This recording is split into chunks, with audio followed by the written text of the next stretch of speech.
So a couple days ago, Right Wing Watch was banned on YouTube. Now, they were banned for like maybe half a day or a full day, and then they were unbanned. But the way everything unfolded was fascinating. So first of all, YouTube said after they banned them, when there was a little bit of pushback, YouTube was like, we didn't make a mistake. We're banning them for a legit reason. They're spreading conspiracy theories. They're spreading xenophobia. They're spreading fringe nonsense. But then what happened is after the rest of the press, like mainstream media outlets, started picking up the story, YouTube was like, oh shit, no, our bad. We didn't mean to ban them, so unban them. It was just a mistake, no big deal. So notice, they responded to the pressure. By the way, this is exactly what happened with Adpocalypse. When Adpocalypse happened, there was like a Nestle ad that made it on a white supremacist channel, and then YouTube got hit with 1,000 articles against it, talking about how, you know, they foster hate and it spreads like a cancer. And then YouTube was like, oh God, our bad. What we'll do to stop this is defund all of news and politics right now, overnight. And so it was terrifying for a lot of innocent people like myself, because we were caught in the crossfire. We were the collateral damage, and we were totally defunded overnight. And it lasted a while too. It was a really, really scary time. But anyway, so YouTube responds to the public pressure.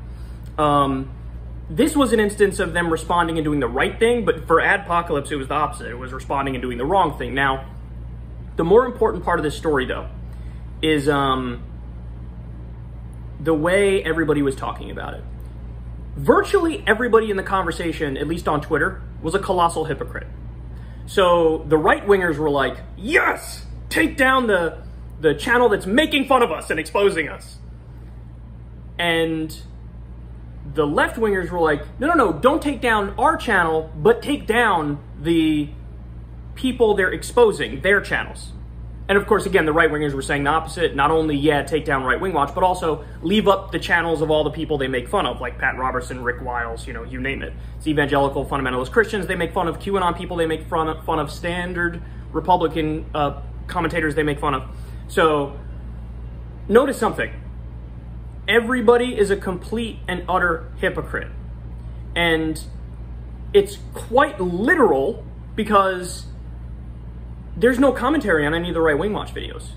They literally just take the exact words, they clip out something from a right-wing channel, and they just repost it with the Right Wing Watch watermark.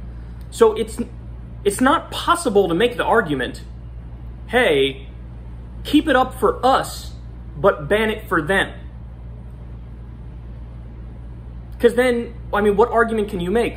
Oh, the deciding factor needs to be the intent of the people watching it.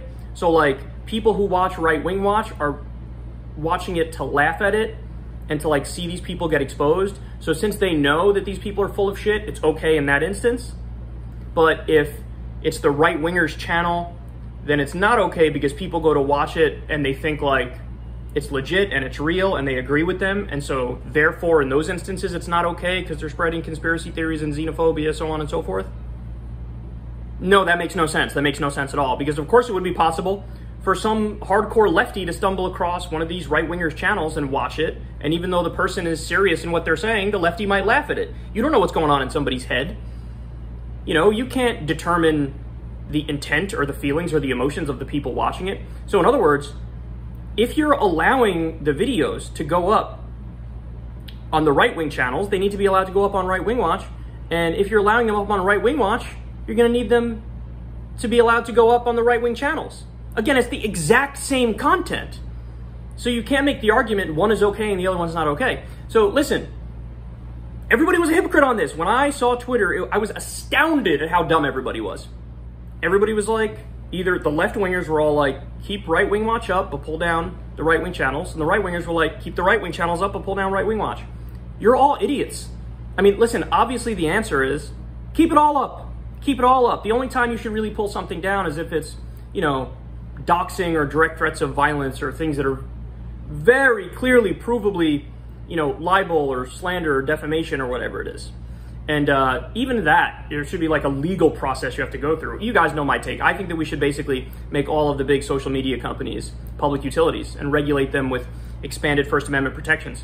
So, but this was an astounding story to see just because everybody was a fucking hypocrite. It was amazing. So anyway, don't be a partisan hack. Don't be a hypocrite. right-wing watch should be allowed to stay up, but also the channels they're exposing should be allowed to stay up, unless or until they're literally calling for direct threats of violence or something to that effect, you know? So it's times like that when I watched all of that unfold where I felt like I was in the Twilight Zone. I'm like, how is nobody realizing how ridiculous they look and how partisan and tribalist and hacky this is? Obviously, the only position that makes sense is leave them all up. Any other position makes absolutely no sense.